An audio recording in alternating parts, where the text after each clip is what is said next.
Arun, RTI media.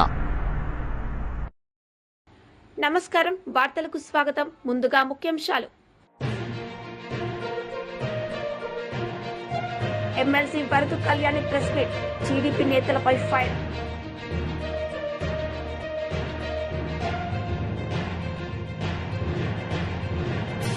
మాజీ మంత్రి Niranjan Reddy media సమావేశం, పలు అంశాలపై ఫైర్.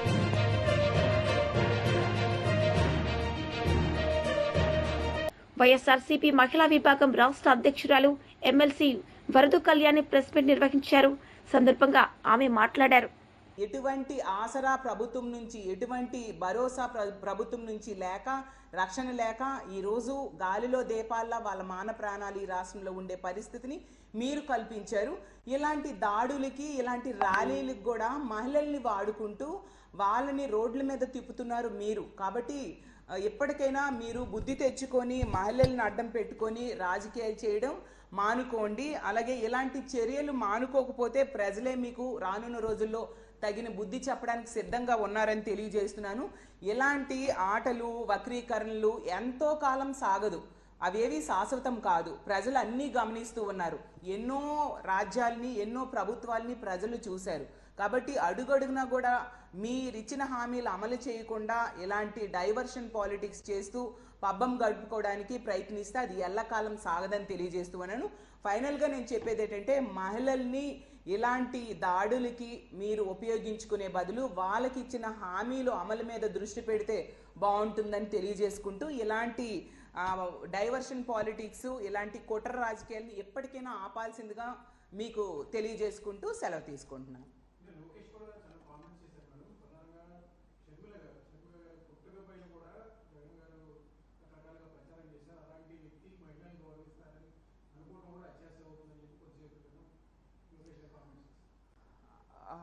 మీరు చూస్తూ ఉన్నారు, జగన్మోహన్ రెడ్డి గారు ఎప్పుడు మహిళలకి ఎంతో గౌరవించే వ్యక్తి.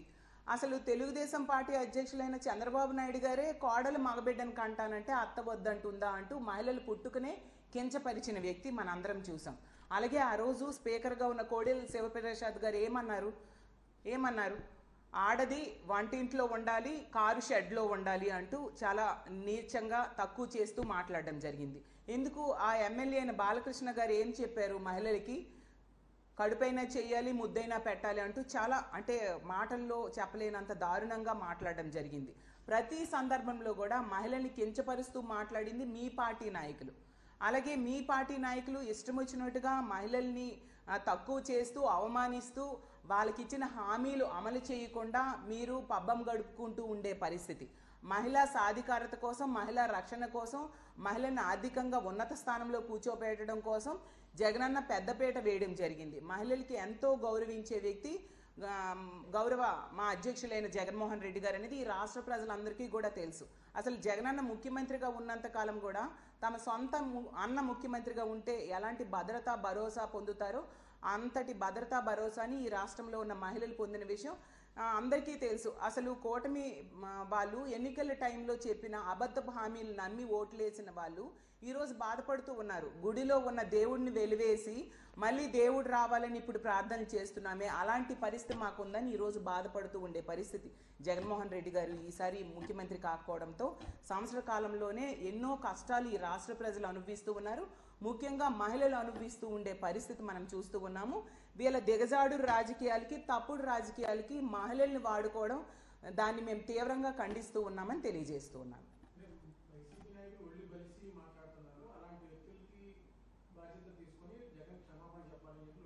అదే అండి, ఎందుకు జగనన్న క్షమాపణ చెప్పాలి?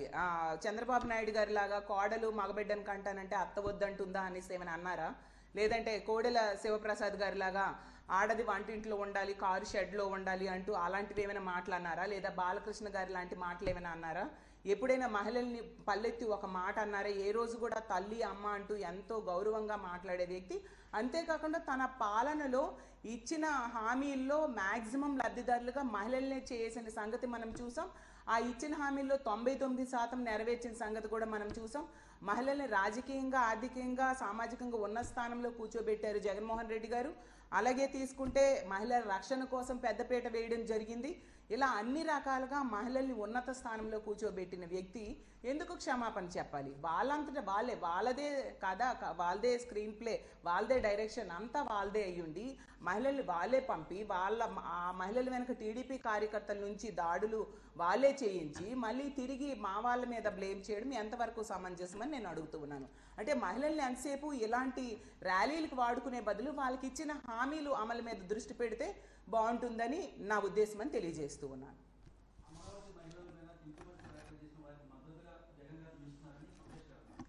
ఏ రోజు కూడా అలా నిలవలేదండి. బీఆర్ఎస్ నేతలు మీడియా సమావేశం నిర్వహించారు. ఈ సందర్భంగా వారు మాట్లాడారు. ప్రయాణం చేయాలనే ఉద్దేశంతో విద్యార్థులు ఇవాళ ఎక్కువ మంది మెట్రో డిలక్స్ పాసులు తీసుకొని వీళ్ళ ప్రయాణం చేస్తూ ఉంటారు విద్యార్థులు.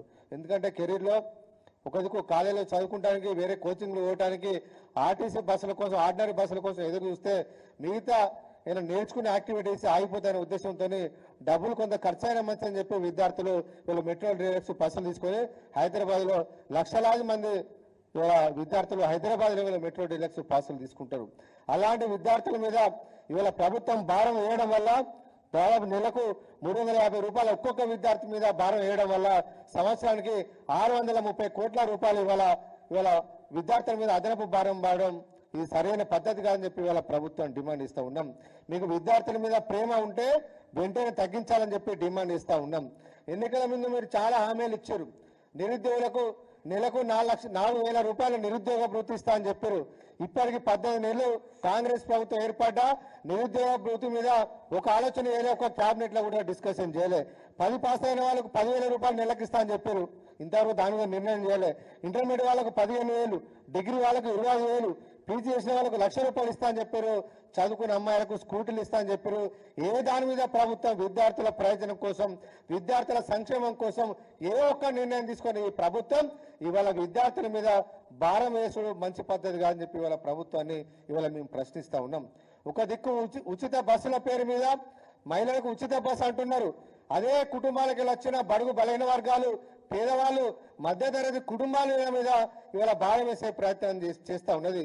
ఒక దిక్కు ఉచిత బస్సు అనుకుంటేనే ఇంట్లో ఒక పెద్దవాళ్లకు, మహిళలకు ఉచిత బస్సు అంటేనే వాళ్ళ పిల్లల మీద ఇవాళ అదనంగా 350 రూపాయలు నెలకు, సంవత్సరానికి దాదాపు ఒక 3,600 రూపాయలు ఒక్కొక్క విద్యార్థి మీద ఇవాళ భారం వేయడానికి ప్రభుత్వం జీవో నంబర్ 24 తీయడాన్ని మేము పూర్తిగా ఖండిస్తూ వెంటనే ప్రభుత్వం పెంచిన బస్ ఛార్జీలను తగ్గించాలని చెప్పి ఈ ప్రభుత్వాన్ని డిమాండ్ ఇస్తా ఉన్నాం. ప్రభుత్వం కనుక దిగి రాకపోతే ఖచ్చితంగా మా నిరసన కార్యక్రమాలు ఉంటాయి. బీఆర్ఎస్ నుంచి ఈ ప్రభుత్వానికి బుద్ధి చెప్పే విధంగా మా పోరాటాలు ఉంటాయని చెప్పి ఈ సందర్భంగా మేము విజ్ఞప్తి చేస్తా ఉన్నాం. ఒక దిక్కు రాష్ట్ర ఆదాయం కోసం విశ్వవిద్యాలయాల భూములు అమ్ముతారు, హెచ్ఈ భూములు అమ్మడానికి అది చేస్తారు, అదేవిధంగా హౌసింగ్ బోర్డు భూములు అమ్ముతారు, అదేవిధంగా మద్యం ఛార్జీలు వేస్తారు, అన్ని రకాల ఛార్జీలు వేస్తారు. కానీ విద్యార్థుల మీద కూడా ఇవాళ ఛార్జీలు పెంచి ఇవాళ ప్రభుత్వాన్ని నడుపుతారా అని చెప్పి ఇవాళ మేము ప్రశ్నిస్తా ఉన్నాం. ఇలాంటి ఆదాయం పరిపాలన చేత కాకపోతే చేతులెత్తేయండి, మాతో కాదని చెప్పండి తప్ప ఈ రకంగా విద్యార్థుల మీద భారం వేయడాన్ని మేము తీవ్రంగా ఖండిస్తా ఉన్నాం.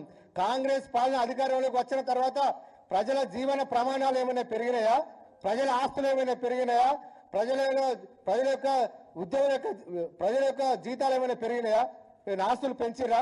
మీ పాలన వల్ల, మీ నిర్ణయాల వల్ల ఎందుకు ఇవాళ విద్యార్థుల మీద మీరు భారం వేస్తారని చెప్పి వాళ్ళు మేము ప్రశ్నిస్తా ఉన్నాం.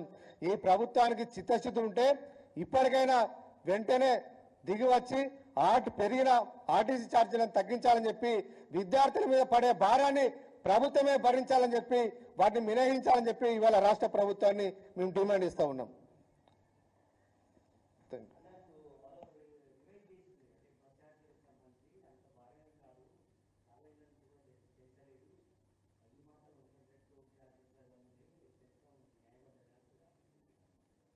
ఇప్పుడు పెంచితే ప్రైవేట్ వాళ్ళ మీద పెంచాలి.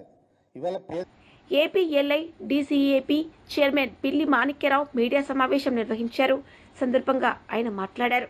తిథి తీసుకొస్తారు, అది జాతీయవాదం, దేశవాదం. దేశం అంటే ఒక భక్తి భావం.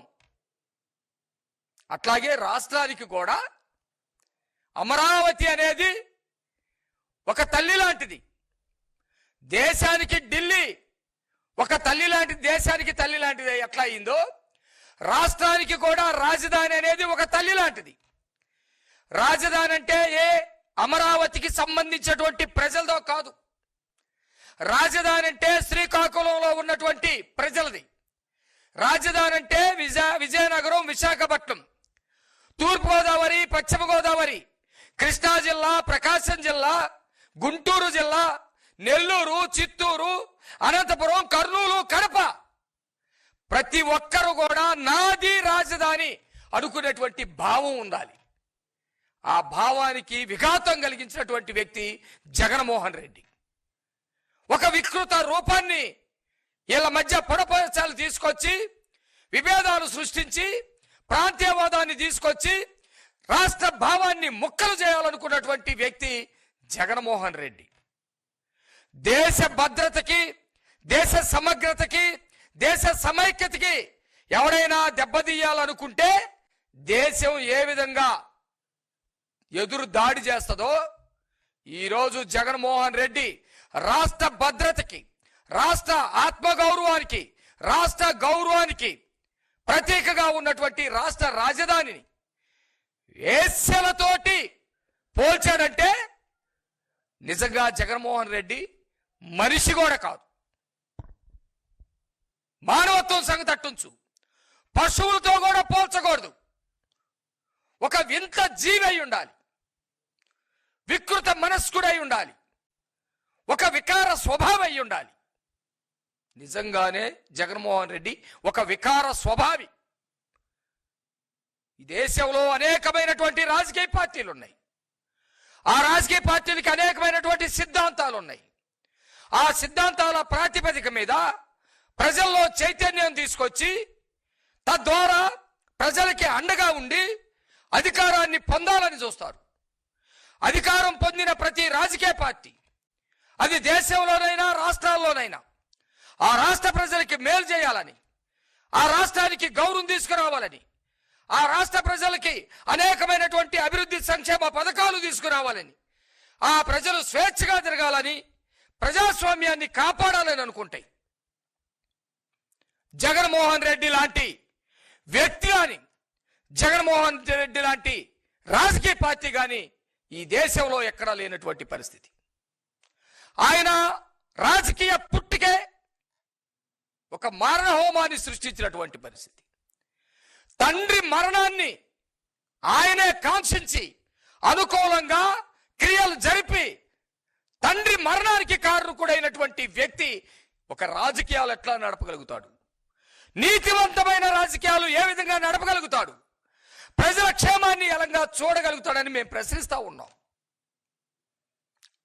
తండ్రి మరణంతో వచ్చినటువంటి ఆస్తుల్ని కాపాడుకోవటం కోసం, తండ్రి మరణంతో వచ్చినటువంటి భూముల్ని కాపాడుకోవటం కోసం అధికారాన్ని కావాలనుకున్నప్పుడు అధికారాన్ని కోసం సొంత బాబాయిని గొడ్డలతోటి అతి కిరాతకంగా చంపించి ఆ చంపినటువంటి వాడి చిన్న పిల్లోడని సర్టిఫికేట్ ఇచ్చినటువంటి ఒక వ్యక్తి నీతివంతమైన శ్రేయస్కరమైనటువంటి రాజకీయాలు ఏ విధంగా నడపగలుగుతాడని మేము ప్రశ్నిస్తా ఉన్నాం.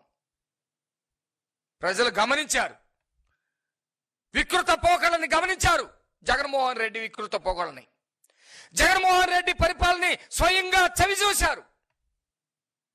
జగన్మోహన్ రెడ్డి అధికారంలోకి వచ్చిన తర్వాత కోర్టుల్లో పనిచేసేటువంటి వాళ్ళు ఫలానా కులం వాళ్ళని చెప్పేసి మాట్లాడుతూ వాళ్ళ తీర్పులు ఫలానా కులానికి అనుకూలంగా వస్తాయని విద్వేషాలు రెచ్చగొట్టి కోర్టులనే ప్రశాంతకంగా చేసినటువంటి వ్యక్తి, వ్యవస్థలను మొత్తాన్ని నాశనం చేసి వ్యవస్థల్లో గందరగోళాన్ని సృష్టించి రాజ్యాంగానికే సవాలు ఇస్తున్నటువంటి వ్యక్తి జగన్మోహన్ రెడ్డి. రాష్ట్రంలో ఉన్నటువంటి వనరుల మొత్తాన్ని దోపిడీ చేసి ఆ దోపిడీకి వచ్చినటువంటి సొమ్మునంతా తన ప్యాలెస్కి చేరే విధంగా ప్రణాళికలు సిద్ధం చేసినటువంటి వ్యక్తి జగన్మోహన్ రెడ్డి.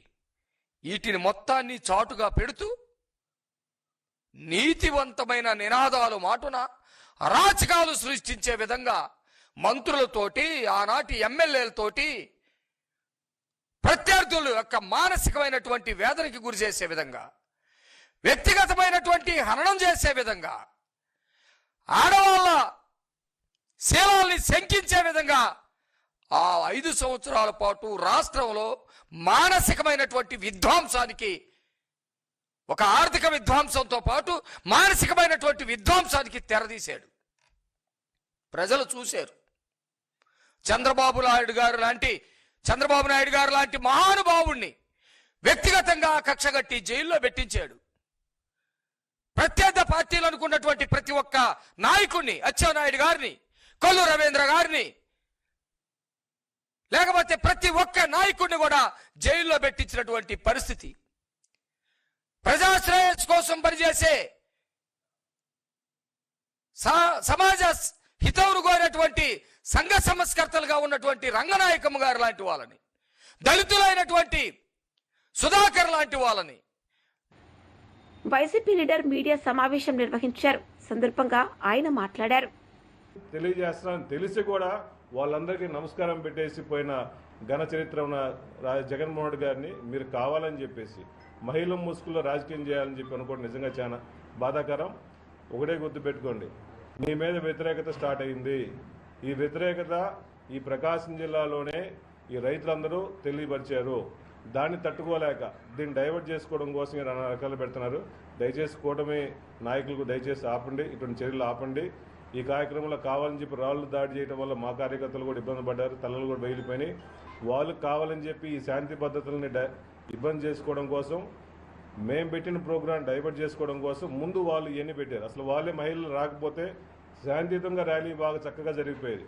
కావాలని చెప్పి ఏదో గలబా చేయాలని చెప్పేసి ఇంటెన్షన్తో 2-3 రోజుల నుంచి మహిళలను అడ్డుపెట్టుకొని కావాలని ప్రోగ్రాం చేశారు. దయచేసి శాంతి పద్ధతులను విఘాతం కల్పించకూడదు. ఈ జగన్మోహన్ రెడ్డి గారు మొట్టమొదటి నుంచి కూడా రైతుల కోసం అండగా ఉంటాడు, పొగాకు రైతుల కోసం అండగా ఉంటాడు. ముఖ్యంగా మహిళలకి గౌరవించే నాయకుడు ఒక మాజీ ముఖ్యమంత్రి అయినా మహిళల్ని గౌరవించే నాయకుడు జగన్మోహన్ గారు తప్ప ఇంకెవరు లేరు. కాబట్టి ఎప్పుడు ఈ రాష్ట్రంలో రైతుల కోసం, మహిళల కోసం అండగా ఉంటానని చెప్పి తెలియజేస్తున్నాం.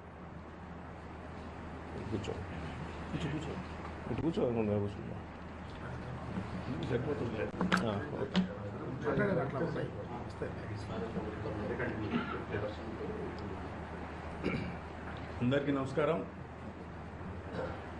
గౌరవ మాజీ ముఖ్యమంత్రి వర్యులు, అలాగే వైఎస్ఆర్ కాంగ్రెస్ పార్టీ అధ్యక్షులు శ్రీ వైఎస్ జగన్మోహన్ రెడ్డి గారు ఈరోజు పొగాకు రైతులకు యొక్క బాధలు తెలుసుకోవాలని, వారికి అండగా నిలబడాలని ప్రకాశం జిల్లా పొదిలి పొగాకు బోర్డు ప్రాంగణానికి పరిశీలనకు రావడం జరిగింది.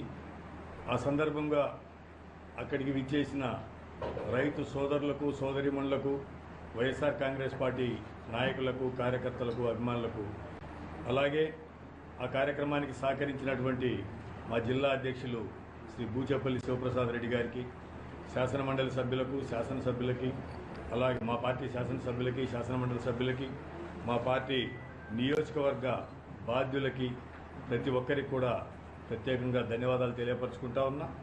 అలాగే ఈ సందర్భంగా జగన్మోహన్ రెడ్డి గారు ఆ కార్యక్రమానికి రావడం, రైతుల యొక్క, ప్రధానంగా పొగాకు రైతుల యొక్క బాధలు తెలుసుకొని వారి యొక్క గిట్టుబాటు ధర కల్పించేదానికి ప్రభుత్వంపై ఒత్తిడి చేయడం అనేది చాలా ఆనందించదగ్గ విషయం. ఈ సందర్భంగా వారు వచ్చిన సందర్భంగా జరిగినటువంటి 2-3 చిన్న ఇన్సిడెంట్స్కి చింతిస్తూ ఉన్నాం. ఈ పక్కన వైఎస్ఆర్ కాంగ్రెస్ పార్టీ కార్యకర్తలకు, అలాగే డిపార్ట్మెంట్ వారికి, తదితరులకు కూడా చిన్న చిన్న గాయాలు కూడా అయినాయి. దీన్ని ఎవరు చేసినప్పటికీ కూడా దాన్ని ఖండిస్తూ ఉన్నాం. ఇది మంచి పద్ధతి కాదు అని చెప్పేసి కూడా. మాజీ మంత్రి నిరంజన్ రెడ్డి మీడియా సమావేశం నిర్వహించారు. సందర్భంగా ఆయన మాట్లాడారు. గోదావరి నది మీద వాళ్ళు తలపెట్టినటువంటి ప్రాణహిత చేవేళ్ల పథకాన్ని రూపకల్పన చేసినప్పటికీ నీళ్లు లేని చోట ప్రాజెక్టులు కట్టి అసలు పనులు జరగాల్సిన కాడ పనే మొదలు పెట్టకుండా, పనులు జరగాల్సిన కాడ అనుమతులు సాధించకుండా, అంతరాష్ట్ర అనుమతులు సాధించకుండా, కేంద్ర జలసంఘం అనుమతులు సాధించకుండా తెలంగాణ సమాజాన్ని నమ్మించడానికి ఒక కుట్రపూరితంగా ఆనాడు ప్రాణహిత చేవేళ్ల అనేటువంటి ఆచరణకు సాధ్యం కానటువంటి ఒక ప్రాజెక్టును తెర మీద తీసుకొని వచ్చినారు. తెలంగాణ ఉద్యమం నడిచేటప్పుడే మేము దాన్ని ఎండగట్టి చూపించినాం. కేవలం 16 టీఎంసీల సామర్థ్యం కలిగినటువంటి ఈ మొత్తం ప్రాజెక్టు తెలంగాణ, ఉత్తర తెలంగాణ రైతన్న లేక ఆకాంక్షలు ఎట్లా తీరుస్తుంది, సాగునీరు తాగునీరు ఎట్లా వస్తుందని అనేక రకాలుగా అది ఎట్లా సాధ్యం కాదో చెప్పినాం. 7 ఏళ్ళు ఉన్నారు వాళ్ళ అధికారంలో. ఇటు రాష్ట్రంలో కానీ, అటు మహారాష్ట్రలో కానీ, అటు ఢిల్లీలో కానీ ఏ రకమైన అనుమతులు సాధించలే. ఆ ప్రాజెక్టును వాళ్ళు పూర్తి చేస్తే ఎవరడ్డం పడలే. కానీ వాళ్ళు వాళ్ళ చేతగానితనాన్ని కప్పిపుచ్చుకోవడం కోసం ఒకసారి కాళేశ్వరం ప్రాజెక్టు మొదలై రీడిజైనింగ్ అయ్యి ప్రాజెక్టు రూపకల్పన చేసి పనులు మొదలై వాళ్ళ కాలంలో, కాంగ్రెస్ కాలంలో ఏదైనా ఒక ప్రాజెక్టు కడితే ఈ రాష్ట్రంలో కానీ దేశంలో కానీ దశాబ్ద కాలం లోపల ఫలితం ఇచ్చిన ఒక్క ప్రాజెక్టు లేదు కాంగ్రెస్ కట్టింది ఈ దేశంలో. ఏ ప్రాజెక్టు కట్టినా 30 ఏళ్లు, 35 ఏళ్లు, 40 ఏళ్ల కాలం తీసుకున్నారు. ఆ విధంగా కాలయాపన చేసి ఫలితాలు, ఈ తరం అనుభవించాల్సిన ఫలితాలు వచ్చేటువంటి తరం కూడా అనుభవించదో అటువంటి స్థితి కల్పించినారు. కానీ కేసీఆర్ గారు తెలంగాణ తెచ్చుకున్నదే ఈ నీళ్లను తెలంగాణ రైతన్నలకి ఎనికే, తెలంగాణ పల్లెలకి ఎనికే, దాహార్తి తీర్చనికే, ఇక్కడున్న కరువును పారదోలనికే, ఇక్కడ ఉండేటువంటి రైతుల ఆత్మహత్యలు ఆపనికే, ఇక్కడ పసిడి పంటలు పండనికే మనం ప్రాజెక్టులు కడుతున్నామని చెప్పి ఉరుకుల పరుగుల మీద అటు పాలనా యంత్రాంగాన్ని, ఇటు ఇంజనీరింగ్ యంత్రాంగాన్ని మంత్రిమండలి బాధ్యత తీసుకొని నిపుణుల యొక్క సూచనలు సలహాల మేరకు, కేంద్ర జల సంఘం యొక్క అనుమతుల మేరకు, కేంద్ర జల సంఘం సూచనల మేరకు పొరుగు రాష్ట్రంతో ఒప్పందం చేసుకొని ముంపు సమస్య లేకుండా, అటవీ సమస్య లేకుండా, పర్యావరణ సమస్య లేకుండా అన్ని రకాల అనుమతులను పొంది నిపుణులు సూచించిన మేరకే ప్రాజెక్టును రూపకల్పన చేసి అత్యంత వేగంగా నిర్మాణం చేసి ఫలితం ఇచ్చినాం ప్రజలకు. ఇది వాళ్ళ కంటగింపు. ఏనాడు కూడా కాంగ్రెస్ దీన్ని, ఈ అభివృద్ధిని హర్షించలేదు, స్వాగతించలేదు. తెల్లారితే పొద్దుముక్తే అబాండాలు వేసే దాని మీదనే వాళ్ళ ప్రచారం కొనసాగుతూ వచ్చింది. 84,000 రూపాయలు ఖర్చు, 84,000 కోట్లు ఖర్చు అయినాటికే 2 లక్షల కోట్ల అవినీతి జరిగిందని చెప్పి మాట్లాడినటువంటి నీచపు ప్రవర్తనను, నీచపు లేఖితనాన్ని వాళ్ళు వ్యక్తం చేస్తూ ప్రజల్ని పక్కదారి పట్టించాలనేటువంటి ప్రయత్నం చేసినారు. అయినా ప్రజలకు అర్థమైంది, నీళ్లు వచ్చినాయి. ఇవాళ ఉత్తర తెలంగాణలో ఉండేటువంటి దాదాపు అన్ని జిల్లాలకు పాత ప్రాజెక్టులకు అనుసంధానం కావచ్చు, స్టెబిలైజేషన్ కావచ్చు, కొత్తగా ఇచ్చే ఆయకట్టు కావచ్చు, 40 లక్షల ఎకరాలకు నీళ్లు ఇచ్చేటువంటి వసతిని కాళేశ్వరం ద్వారా 2 టీఎంసీల ద్వారా మనం ఆల్రెడీ సదుపాయాలు కల్పించినాం. ముందు చూపుతోన పొరుగున ఉండేటువంటి ఆంధ్రప్రదేశ్ రాష్ట్రం నుంచి భవిష్యత్తులో నీటి వాటాలకు సంబంధించినటువంటి అంశాలలో వాళ్ళది పైచేయి కాకుండా ఉండాలనేటువంటి ఉద్దేశంతో వ్యూహాత్మకంగా 3వ టీఎంసీకి సంబంధించినటువంటి పనులను కూడా వ్యూహాత్మకంగా ప్రారంభించడం జరిగింది.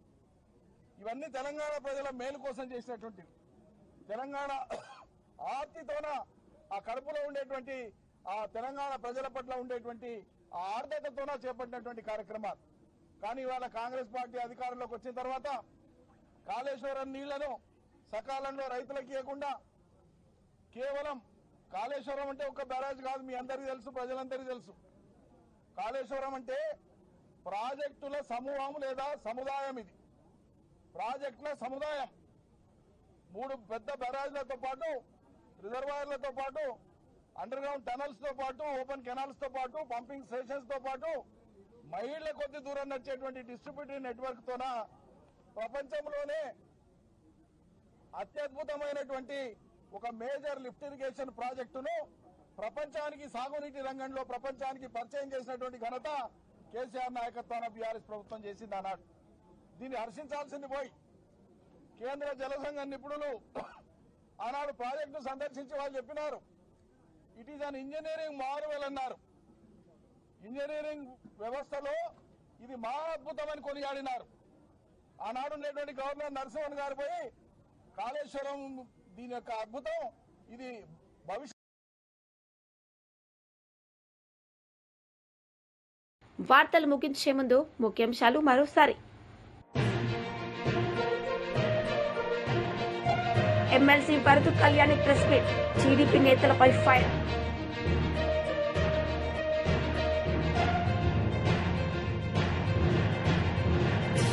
మాజీ మంత్రి నిరంజన్ రెడ్డి మీడియా సమావేశం, పలు అంశాలపై ఫైర్.